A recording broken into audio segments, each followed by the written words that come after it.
All right, Dan.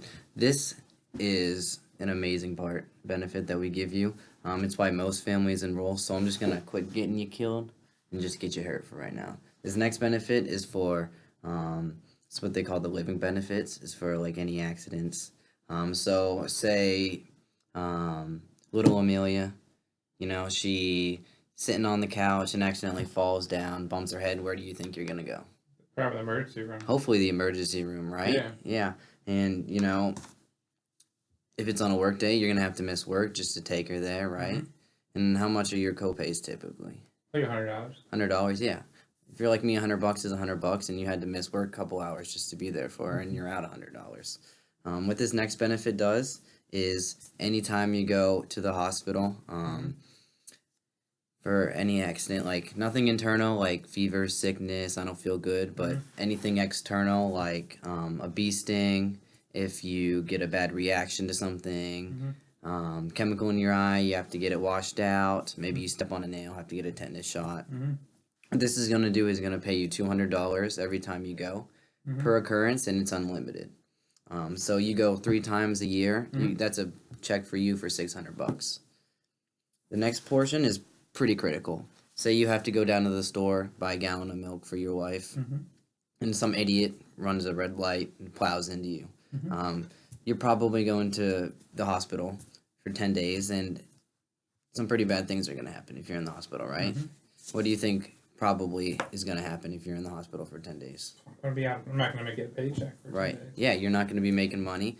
Your wife's probably not going to be making money because she's going to be in the bedside with you. Right. And those bills are going to start piling up. So what this next benefit does is every day you're in the hospital, it's going to pay $400 for up to 365 days per occurrence. So you're in there for 10 days, and then you get out. A month later, you go back. It's going to pay you $400 for another year. Okay? So you're in there for 10 days. That's a blank check for $4,000. It's not going to the hospital. It's not going to the doctors. This is $4,000 in your name sent to your home. You think you could use an extra $4,000 in a time like that? Yeah. Yeah, of course you could. Now, what's great, you have all these living benefits. You have your accident benefits, your child rider on Little Amelia, and your funeral's taken care of for that same just pizza and wings a week. So, well, let's say that accident's a little bit worse. You had to go down to the intensive care. What this is going to do is pay $800 a day for up to 14 days, okay? Why they cap it at 14 days is because if something happens, more than likely after day 14, you're going to be pulling from those funeral benefits. But say you go after 14 days and you're not dead.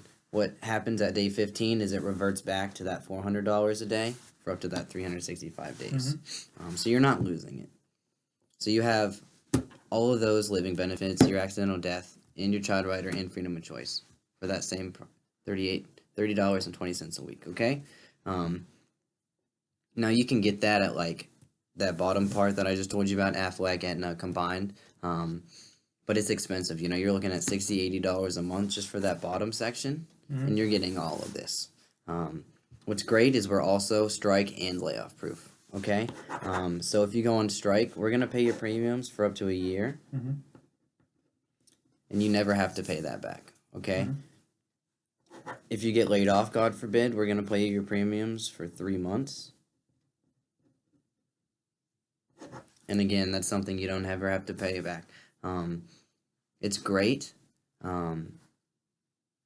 just because of the sheer fact that you don't ever have to pay it back. Now, what other company do you know that's probably going to waiver your premiums if you're like laid off or on strike? Probably none, right? Yeah. You call your car insurance and you're like, hey, can you waiver my premium? I'm going on strike right now. They're going to tell you probably to park your car in your driveway. So, this bottom part's pretty much a no-brainer. You have all this for option A, which is $30.20 a week, or you can go with option B.